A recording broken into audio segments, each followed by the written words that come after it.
오늘은 예언자들이 겪는 고통 이런 제목으로 말씀을 드리겠습니다. 예레미야를 말씀하다가 드리는 말씀이기 때문에 예레미야를 중심으로 해서 말씀을 전하도록 하겠습니다. 성경 말씀은 예레미야 애가 3장 49절에서 59절입니다. 예레미야 애가 3장 49절에서 55절. 내 눈에 흐르는 눈물이 그치지 아니하고 쉬지 아니하며 여호와께서 하늘에서 살피시고 돌아보실 때까지니라. 나의 성읍의 모든 여자들을 내 눈으로 보니 내 심령이 상하는도다. 나의 원수들이 이유 없이 나를 새처럼 사냥하는도다. 그들이 내 생명을 끊으려고 나를 구덩이에 놓고 그 위에 돌을 던지며 물이 내 머리 위로 넘치니 내가 스스로 이르기를 이제는 멸절되었다 하도다. 여호와여, 내가 심히 깊은 구덩이에서 주의 이름을 불렀나이다. 아멘. 예언자들은 모두 고통을 겪었습니다. 예레미야도 예외가 아니었죠. 예레미야는요, 다른 선지자들보다도 더 심한 고통을 겪은 것으로 보입니다. 예레미야가 뭐 잘못을 해서가 아니고요. 하나님 말씀을 전했기 때문에 그렇게 고통을 받았습니다. 우리 생각에는 이제 하나님 말씀을 전하는 좋은 일을 했으면 복을 받고 사람들에게 환영을 받아야 될 것 같은데 예레미야는 도리어 핍박을 받았습니다. 물론 우리가 주님의 일을 하면 하나님께 복을 받고 또 칭찬을 받습니다. 그러나 그것만 있는 건 아니에요. 고통도 있습니다. 특별히 악한 시대에는 이 고통이 더 심합니다. 요즘같이 악한 시대에 참 주님의 사명을 맡은 사람들이, 아니 성도들도 마찬가지예요. 전혀 고통이 하나도 없이 산다고 하는 것은 그건 잘못 사는 겁니다. 예레미야는요, 진정한 하나님의 종이었기 때문에 고난을 받았는데, 이 성경에 이렇게 기록된 것만 하더라도 10가지가 넘습니다. 첫째로 예레미야는요, 자기 고향 사람, 이 고향이 아나돗인데 그 사람들에게 살해 위협을 받았습니다. 그래서 이 핍박은요, 하여튼 가까운 사람들로부터 와요. 가까운 사람, 너만은 배신하지 않겠지, 너만은 이렇게 나에게 고통을 주지 않겠지 하는 그런 사람에게 먼저 오기 때문에 더 괴롭습니다. 두 번째로 예레미야는 사람들에게 거짓 선지자라고 하는 오명을 뒤집어쓰고 죽임을 당할 뻔했습니다. 또 세 번째는요, 제사장 바수울에게 고난을 받는데 그 바수울 제사장이요, 예레미야를 붙잡아가지고 착고에 채워가지고 성전의 맨 끝에 있는 방, 거기에다가 가둔 적이 있습니다. 왜 이 제사장이 그렇게 했느냐? 물론 불법이죠. 그거는 성전도 진다고 예언을 했기 때문에 그렇게 되었습니다. 또 이제 종교 지도자들뿐만 아니라 정치 지도자, 왕에게까지도 이제는 핍박을 받는데요. 여호야김 때에 특별히 그 어려움을 겪었습니다. 여호야김 왕이요, 하나님의 말씀이 기록된 두루마리를 다 불살라 버렸어요. 그 읽으라고 해놓고는요, 읽을 때마다 한 장씩 다 차례차례로 이제 불살라서 완전히 성경을 없애버렸습니다. 물론 뭐 후에 다시 쓰게 되죠.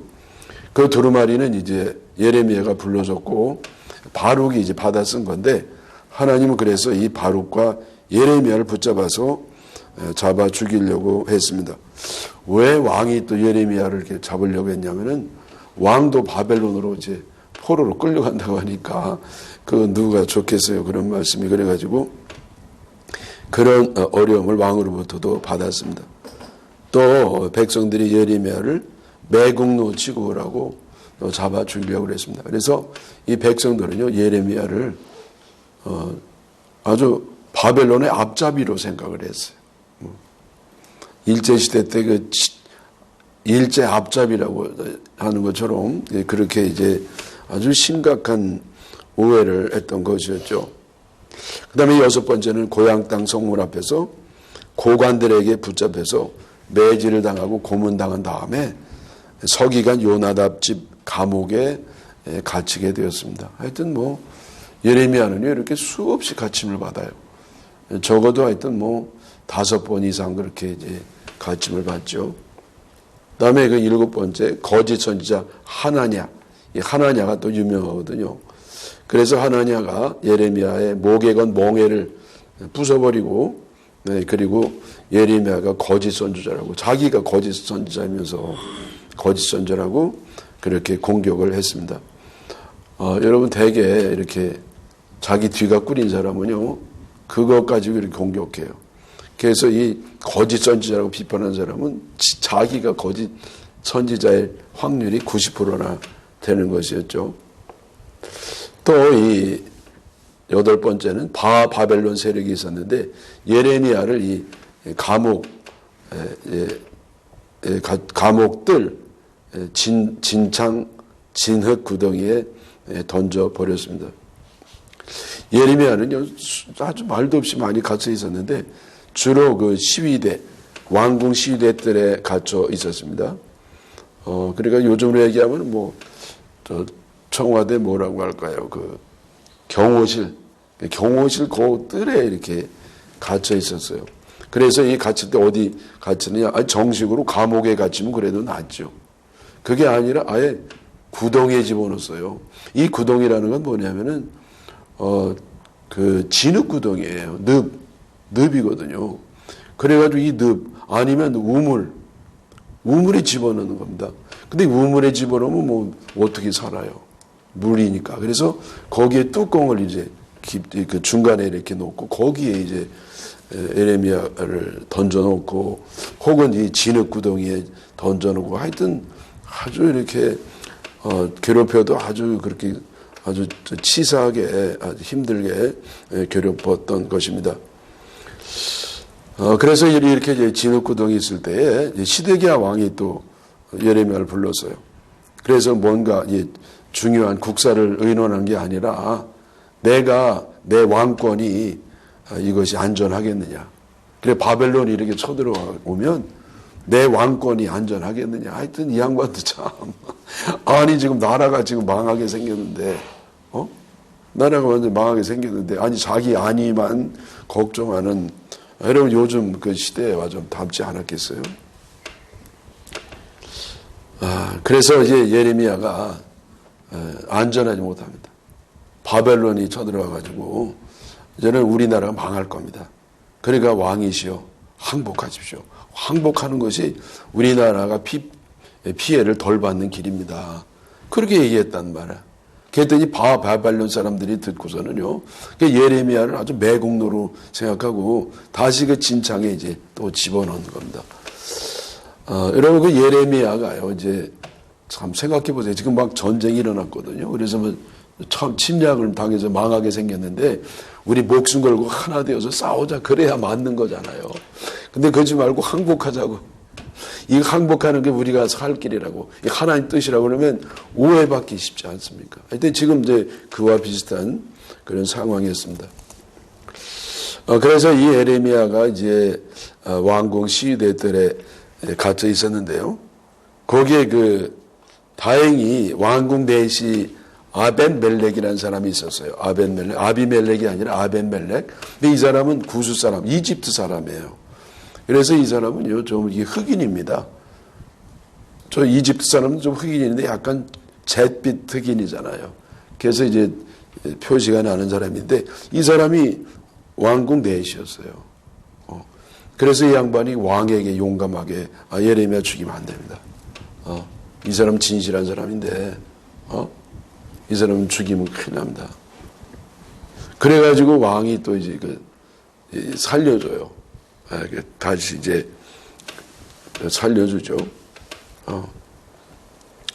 그래서 이 예레미야는요, 그 이후에 바벨론에게 나라가 완전히 망할 때까지 감옥들에 구류되어 있었습니다. 그리고 이제 나라가 망할 때 예레미야는 오히려 이제 좀 자유를 얻게 돼요. 586년에 망했잖아요, 기원전. 그래서 왜냐하면 그 바벨론 사람들이 볼 때는요, 예레미야가 자기네들이 호의적이란 말이에요. 물론 예레미야는 뭐 바벨론 편 그거 상관없습니다. 하나님께 받은 계시를 전했을 뿐인데 결과가 그처럼 보였을 뿐이죠.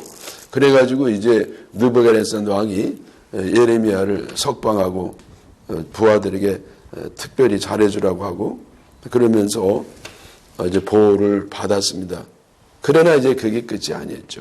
그러다가 요하난이라고 하는 사람, 요하난은 친애굽파였었는데 예레미야한테 물어보잖아요. 우리가 저 애굽에 가는 게 좋겠냐 아니겠냐. 그랬더니 예레미야 가지 마라. 여기 바벨론에 있으면서 이렇게 잘 적응해라. 그래가지고 그걸 못하는 물어보냐고. 응? 그래가지고 예레미야를 붙잡아가지고 끌고서 이제 지들이 이제 애굽으로 갈 때 예레미야도 억지로 이제 끌고 갔습니다. 그리고 일설에 의하면은 예레미야가 어디서 죽었냐면 애굽에 죽었다는 거예요. 애굽에서 친 애굽파들, 유대인들이죠. 그들에게 암살을 당했다고 하는 그런 설도 있습니다. 그래서 어쨌든 그 예레미야는요, 이렇게 그냥 주의 말씀을 전해서 예언자 활동을 했기 때문에 평생 아주 고생길에서 그러한 고생을 했습니다. 왜 그렇죠? 그래 바벨론에게 이 나라가 망한다고 하는 그런 예언을 하니까 사실 예레미야도 이런 예언 하고 싶지 않았어요. 우리나라가 승리할까? 아무리 적군이 강하면 뭐합니까? 하나님이 역사하셔서 기도원의 300명 용사로 연합 수십만 대군을 무찌르게 하는 하나님이 역사하시면 불가능이 어디 있겠나? 용기를 내라 말이야. 이렇게 해야 되잖아. 근데 아니라 우리는 질 거다. 쫄딱 망할 거다. 그러니까 잘 달게 받으라. 이렇게 하니까 얼마나 그냥 듣기 싫습니까? 저도 전하면서도 아주 듣기 싫으네요. 그래가지고 결국 이제 심각한 고난을 받고 핍박을 받았습니다. 제가 말씀드린 것처럼 옥에 갇히기를 참 셀 수 없이 했고요. 산의 위협 속에서 살았습니다. 하여튼 산의 위협 속에 살았어요. 그런데 여러분 하나님의 말씀을 전했기 때문에 핍박받는 것은 이 단지 예레미야만 아니었습니다. 다른 예언자들도 마찬가지였어요. 특별히 신약시대의 12제자들 여러분 아시잖아요. 12제자가 다 핍박받았습니다. 초대교회 성도들도 다 고문당하고 죽임당하고 핍박당하고 애들 학교도 못 가고 그저 보통 사람보다 토굴 속에서 절반밖에 살지 못하고 이제 그러한 심각한 어려움을 겪었죠. 사도 바울도 그렇지 않았어요. 사도 바울도요, 하여튼 이단들이, 거짓 교사들이, 유대인들이 이 사도 바울을 잡아 죽이려고 하여튼 예레미야가 겪은 것처럼 사도 바울도 그렇게 겪었습니다. 왜 하나님의 사명을 감당하는 종들이 핍박을 받습니까? 왜 핍박을 받죠? 우선 첫째 이유가 뭐냐면은 사람들이 악하기 때문에, 그 말씀을 받는 사람들이 악하기 때문에요.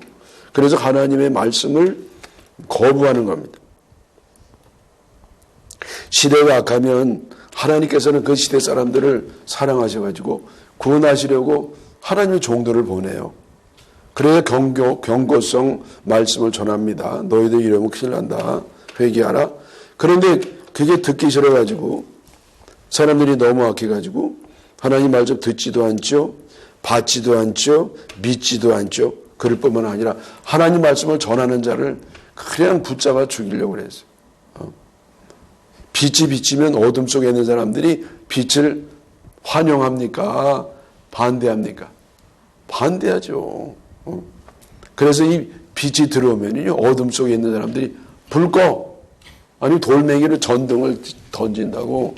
그래서 어둠에 빛이 비치면 어둠이 빛을 어떻게든지 그렇게 이제 반대하고 핍박하고 고통을 주는 겁니다. 자, 여러분, 이 악한 사람들이 좋아하는 것도 있어요. 이 악한 사람이 좋아하는 건 뭐냐면은 거짓 선지자들. 그리고 이제 포퓰리스트. 자기네들이 듣기 좋은 말만 골라서 계산적으로, 인간적으로 복음을 전하는 사람은 좋아한단 말이에요.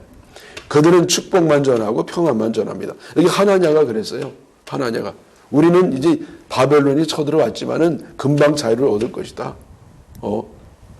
그리고 뭐 우리는 이제 하나님의 축복을 받을 것이다. 조금만 참아라. 아주 이렇게 이제 했단 말이죠. 예, 그래서 이들이 그렇게 하나님 진정한 사람들이 아니라 거짓 선지자들의 거짓 예언, 평안과 축복의 메시지만 좋아했습니다. 그래서 이들은 정말 그들에게 이 시점에 진정으로 필요했던 회개, 그리고 하나님의 징계, 이런 말씀은 저들이 거부를 했습니다. 그래서 이 악한 시대에는요, 하나님의 참된 종들은 핍박이 필연적이에요. 이건 꼭 무슨 사명을 받은 사람들만 해당되는 건 아닙니다. 그냥 평범하게 교회만 이렇게 다니는 사람들에게도 해당되는 겁니다. 착한 사람은요, 악한 시대는 악한 사람들에게 핍박을 받아요. 피해를 받아요. 손해를 봐요. 아니, 그냥 착하면 착한 대로 내버려두면 되잖아요. 그대로 살게. 근데 그렇게 두질 않아.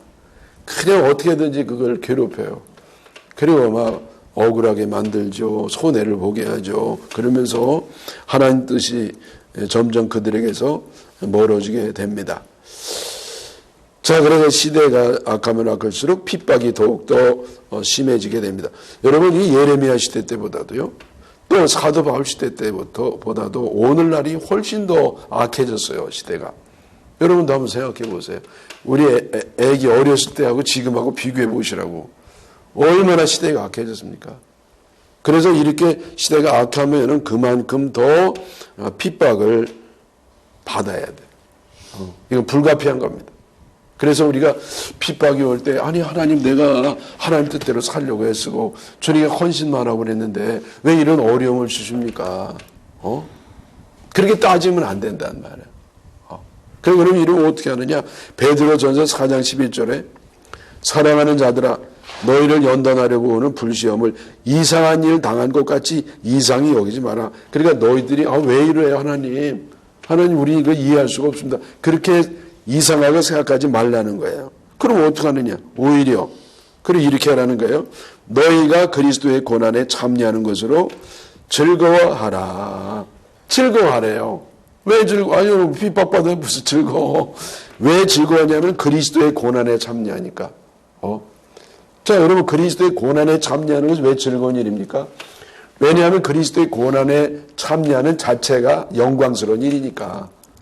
여러분 생각해 보세요. 우리같이 지옥의 밑바닥 가기에 합당한 사람들이 지옥은 가지 아니하고요. 아니, 그리스도의 고난에 동참하다니, 예수님이 당한 고난에 함께 참여한다는 자들이 얼마나 이게 주님 우리를 높여주신 겁니까? 너무 높여준 거예요. 높여주셔도. 그래서 이건 너무나 과분한 일입니다. 그래서 우리가 하나님 도대체 와임이 나에게 이럴 수가 있습니까? 그럴 게 아니라 오히려 하나님 그리스도의 남은 고난에 참여하게 하시오니 세상에 이런 과분한 일이 어디 있습니까? 하면서 도리어 감사해야 될 줄 믿습니다. 자, 그런데 여러분, 여기서 우리가 또 사명을 감당할 때 당하는 또 다른 고통이 있어요. 그래야 주님의 말씀을 전하기 때문에 세상이 악하기 때문에 악한 사람들이 받는 핍박이 있고요. 그 다음에 두 번째 고통은 뭐냐면은 우리의 삶, 우리의 행동을 메시지로 사용하기 때문에 오는 고통이 있어요. 하나님은 우리의 입만 사용하지 않아요. 하나님 예언자들, 하나님은 주의 종들의 이 말만 사용하지 않아요. 그들의 행동과 삶도 사용하셔요. 그래서 그걸 가지고 더 생생하게 하나님 뜻을 더 아주 심각하게 또 실감나게 받아들일 수밖에 없도록 그렇게 전하시는 거예요. 이게 어렵다고. 그래서 여기 예레미야는요, 이 하나님 말씀을 전할 때 어떤 모습으로 전했냐면 그냥 전하기 아니에요.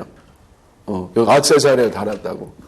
근데 액세서리가 뭐 귀걸이, 목걸이가 아니라 몸에 이렇게 잔뜩 무거운 멍에를 이렇게 목에 걸고 그렇게 복음을 전했어요. 또 이런 줄로 막 가죽줄을 가지고 왜 쇠사슬 이렇게 죄인들이 줄에 끌려가는 것처럼 이 줄과 이 멍에를 가지고 그러면서 복음을 전한 겁니다. 우리가 이렇게 바벨론에게 우리가 끌려갈 거다. 우리가 당할 거다. 그러면서 이 복음을 전했습니다. 그리고 하나냐가 이걸 뺏어가지고 부셔버리고 그리고 이제 예레미야를 괴롭혔던 거 아니겠어요? 근데 보세요. 그 하나냐가 부쉈잖아요. 그럼 그 다음에는 이제 예레미야가 이제 자유롭게 복음을 전했냐? 아니야. 하나님이 뭐라고 명령하셨냐면 너 이제는 쇠멍에를 만들라. 넌 쇠사슬로 묶어라. 그래가지고 이제 쇠멍에 얼마나 무거워 이게. 여러분 그래서 이 쇠멍에와 쇠사슬을 가지고 이 예레미야가 복음을 전했습니다. 아이고 참. 그래서 이 예레미야가요 이렇게 고백을 해요. 예레미야 20장 14절에 내 생일이 저주를 받았다면 나의 어머니가 나를 낳았던 날이 나의 복이 없었더라면, 그러니까 차라리 내가 태어나지 않았으면 이런 어려운 고난을 안 당할 텐데 왜 이렇게 태어나가지고 이런 고난을 당하느냐. 그렇게 이제 고백을 했던 것이죠. 그 말이 여기 나오네요. 예레미야 20장 18절이요. 어찌하여 내가 태에서 나와서 고생과 슬픔을 보며 나의 나를 부끄러움으로 보내는고. 늘 죄인도 아닌 죄인이 되어가지고 부끄러움을 보내지 않겠습니까? 근데 예레미야는 이런 걸 당한 건 아니에요. 이사야도 어떻게 보면 이사야도 굉장히 고생했어요. 이사야는요 3년 동안 복음을 전하는데 벌거벗고 전했어요. 그 신발도 벗고. 그리고 다닐 때 그 뜨겁거든요. 아시잖아요, 광야가. 그래서 그 맨발로 3년 동안 다니면서 벌거벗고 다녔는데요. 어느 정도 벗었느냐? 그건 안 나와. 근데 이 성경에 보면 추가 있어요. 여기 보면은요, 볼기까지 드러낸다는 말이 있어요. 볼기에 여기, 그러니까 이 내복도 없이, 그리고 저 같으면 하나님 no thank you. 나는 절대 안 합니다. 천금을 줘도 안 하고 그럴 텐데 이사야는요 하는 거야. 아이고. 또 여러분 이 에스겔도요. 이 3대 예언자가 이사야, 에레미야, 에스겔인 거 잘 아시잖아요. 근데 에스겔도 그렇게 어려움을 겪었는데 그 에스겔이 겪은 어려움 뭐냐면 벙어리로 지냈어요. 하나님이요 너 말하지 말라 하지 않냐고 혀가 입천장에 딱 혀를 붙여놓으셨어. 하나님 입 붙여놓으셨어. 왜냐하면은요 너 네 말하지 마. 그리고 이제는 말씀을 전할 때 하나님이 딱 떼어주셔. 그래서 말씀을 전할 때 외에는 딱 말 못하는. 여러분 말 못하는 거 이게 제일 괴로운 겁니다. 열린 입들은 어떻게 사냐고. 그래가지고 이게 제일 어려운 건데 그렇게 예언할 때만 말씀을 전파하도록 했고요. 그 다음에 잘 때라도 편해야 되잖아. 근데 에스겔이 잘 때 왼쪽으로 390일을 왼쪽으로 누워 있었어요. 그 아무것도 안 해도 꼭 누워 있는 거야. 오른쪽 안 돼, 왼쪽으로만. 그래 1년 한 달 동안을 왼쪽으로 누워서 있고 왼쪽으로 누워서 자고. 여러분 어렵습니다. 한번 나는요 이게 시팅가 이거 찍을 때 한 시간쯤 걸리거든요. 이야 5분만 지나면 죽겠는 거야. 이거 고개 들리고 싶어서 몸 돌리고 싶어서. 근데 이거를 왼쪽으로만 있으라는 거야. 하나님도 참 유모의 하나님이신가? 그 다음에 또 오른쪽으로 40일을 또 누워야 돼. 그러니까 왼쪽으로는 이스라엘의 죄를 속하는 그런 상징이고요. 또 오른쪽으로 하는 거는 유다의 죄를 이렇게 또 구속하는 그런 상징입니다. 그리고 이 외에 많죠. 유명한 누구입니까? 호세아는 결혼 생활도 자기가 좋아하는 사람은 못해서 아마 연애는 안 했겠죠. 그 시간에. 근데 어쨌든 그래서 이 하나님이 누구를 짝줘줬냐면은 아주 불량한 여인, 거리의 여인을 짝줘준 거예요. 그래서 아주 부정한 여인과 결혼하게 해가지고요. 그 여인을 한없이 사랑하면서 이 부정한 이스라엘을 향한 하나님의 한량없는 사랑을 상징적으로 보여주었습니다. 자, 여러분, 하나님을 전함으로 핍박받는 원조. 그러니까 이 몸으로 하나님 뜻을 전하는 원조가 누구겠어요? 예수님이에요. 예수님이 원조예요. 아이고, 참, 예수님이 이렇게 안 하셨어야 되는데. 그래서 예수님이 태어날 때부터 말구유에 말밥통에 여러분들 그게 제대로 씻겠어요? 아니 말구유에 태어난 사람이 어디 있어 세상에? 아무리 가난해도 그렇지.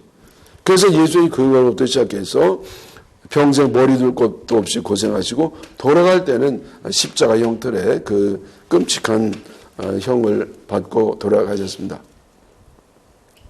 우리 예수님이 얼마든지 쉽고 근사하고 멋진 모습으로 우리를 구원할 수 있는 능력이 있었잖아요. 예수님 말 한마디로 다 구원받으라 하면 끝나는 거 아니야, 간단히 1초 만에. 근데 왜 이게 어려운 방법을 하셨냐고. 예? 또 그 죄의 종들도 죄 없이 억울한 고통을 왜 또 받게 하셨냔 말이에요. 그 이유가 뭡니까? 우리 이유 잘 모르잖아요. 근데 제가 가만히 보니까 이게 왜 그러냐면요. 그것은 사람들의 죄가 끔찍했기 때문에, 사람들의 죄가 너무 끔찍했기 때문에 이 끔찍한 방법으로 구원을 한 겁니다. 왜 끔찍한 방법으로, 그러니까 왜 사람들이 끔찍한 죄를 졌기 때문에 끔찍한 그 방법을 써서 구원을 받느냐. 왜냐하면요, 하나님 정의의 하나님이니까. 하나님은 우리를 용서하시고 구원하실 때 죄를 뭉개시지 않았어요. 그냥 아무것도 없는 것처럼 알았어, 그냥 용서할게. 그러지 않았어요. 왜? 하나님은 정의의 하나님이니까. 그래서 하나님은요, 죄를 그냥 넘어가는 법이 없어요. 그 죄에 대한 합당한 벌을 받아야 돼요. 근데 하나님의 사랑은 우리가 받기를 원치 않으셨어요. 그래서 스스로 받은 겁니다. 예수님이 우리가 당할 끔찍한 죄를 대신 받게 하시고 우리는 공짜로 거저 은혜로 구원받게 된 줄 믿습니다. 그러므로 여러분, 참 우리가 또 예수 믿으면서 그냥 삶의 고통을 받는다고 하는 것은 그거는 부끄러운 게 아니라 영광스러운 것인 줄 믿습니다. 왜 영광스럽습니까? 여러분, 왜 그게 영광스러운 일입니까? 왜냐하면 영광을 받을 수 있는 사람들은 고난을 받은 사람, 예수 그리스도와 같은 비슷한 고난을 받은 사람만이 예수 그리스도가 받는 영광에 동참할 자격이 있는 거예요. 그런 걸 안 받은 사람은 예수님이 영광에 동참 못해요. 그래서 하나님은요, 하나님의 종들, 특별히 사랑하는 사람들에게 이렇게 고통을 주시는 거예요. 저도 이제 우리 목회자들 만나가지고 종종 하는 얘기는, 왜 우리가 이렇게 힘들고 고통을 받아야 되느냐 그러면 잘하는 말이 뭐냐면 하나님이 천국 보내시려고. 그동안에 큰 엉터리로 목회해가지고 이제는 너무 교만해져가지고 목회도 못하고 잘한 척 착각하고 있으니까 이제는 하나님이 좀 이렇게 건드리셔가지고 천국 보내려고, 그래서 우리는 할렐루야 그러고 그랬어요. 근데 이제 성경적으로 말씀드리면 이제는 주님이 영광 가운데 오실 때 하나님을 사랑하는 종들에게는요, 그 영광에 동참케 하시는데, 그래서 그리스도의 남은 고난을 받은 사람만 주님의 영광에 참여하는 사람이 된단 말이죠. 아멘이시죠? 좀 억울해요? 아니, 저 잘못됐습니까? 계산이? 이게 성경 얘기예요, 그게. 그래서 베드로전서 2장 20절 이하에 선을 행함으로 고난을 받고 참으면 이는 하나님 앞에 아름다우니라. 예, 주님의 뜻대로 사는 것이 선을 행하는 것인데, 그래서 고난을 참으면 아름답다 말해. 하나님 볼 때는 아름다운, 부끄러운 게 아니라, 그러니까 부끄러워하지 말라는 거예요. 또 너희가 이를 위하여 부르심을 받았으니, 이를 위하여 고난 받기 위해서. 그래서 여러분, 우리는요, 복 받기 위해서만 부름 받은 게 아니야. 고난도 받기 위해서 부름을 받았다고. 왜? 영광에 참여하기 위해서. 그러므로 그리스도도 너희를 위하여 고난을 받으사 너희에게 본을 끼쳐 그 자취를 따라오게 하려 하셨느니라. 그래서 여러분, 주님의 제자는 뭐 하는 사람입니까? 주님의 뒤를 따라가는 사람들이에요. 다시 말하면 주님의 라이프 스타일과 비슷하게 사는 사람들이에요. 근데 이런 사람들이 필연적으로 다가오는 게 뭐냐? 그건 바로 고난이에요. 고통이에요. 근데 그걸 위해서 부름을 받았다는 거예요. 그러니까 너희들이 상급받고 칭찬받고 복을 받지만은 그와 또 더 높은 수준의 은혜가 있는데 그것은 그리스도의 남은 고난에 참여하는 것이다. 그래서 주님이 오실 때의 그 영광도 너희들이 받게 하려는 것이다. 자, 여러분, 예수님이 그렇게 사명 감당 위해서 고난을, 끔찍한 십자가를 지셨는데 어떻게 우리가 편안한 삶을 살기를 그렇게 원하시겠어요? 그건 염치가 없는 것이죠. 근데 여러분, 고난 받지 마세요. 아이고, 힘듭니다. 근데 오면 불가피하다면 이게 주님이 주시는 또 다른 참은 높은 은혜구나. 그리고 감사하시기를 바랍니다. 베드로전서 4장 14절에 너희가 그리스도의 이름으로 치욕을 당하면 복 있는 자로다. 복 없는 자가 아니라 복 있는 자라는 말. 영광의 영 곧 하나님의 영이 너희 위에 계심이라. 하나님의 성령은 영광의 영이에요. 영광받은 영인데 그 영광받은 영, 하나님의 영이 그리스도의 남은 고난을 받는 사람 위에 머물러 계시다. 감사한 일이죠. 베드로전서 4장 16절 만일 그리스도인으로 고난을 받으면 부끄러워하지 말고 도리어 그 이름으로 하나님께 영광을 돌리라. 그래서 여러분, 우리가 주님의 일을 하다가 좀 오해를 받는다든지 핍박을 받는다든지 괴로움을 받을 때 너무 괴로워하지 마시고요. 하나님 영광 돌리시기를 주님의 이름으로 축원합니다. 아멘.